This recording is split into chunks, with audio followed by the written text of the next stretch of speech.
On July 26, 1184, in Erfurt, central Germany, the Erfurt Latrine Disaster occurred during a Hoftag, informal assembly, convened by King Henry VI.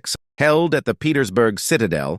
The meeting aimed to mediate a dispute between Landgrave Louis III of Thuringia and Archbishop Conrad of Mainz.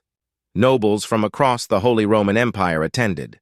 The citadel's large latrine system was unable to support the weight of the gathered nobles.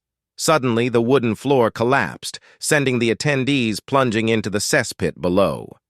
Many were injured or killed by the fall, while others drowned in the deep pool of human waste. King Henry VI and Archbishop Conrad survived by clinging to an alcove. The disaster resulted in the deaths of an estimated 60 to 100 nobles, who were either crushed, drowned, or suffocated. This event is known in German as the Erfurter Latrinensturz, or Erfurt Latrine Fall.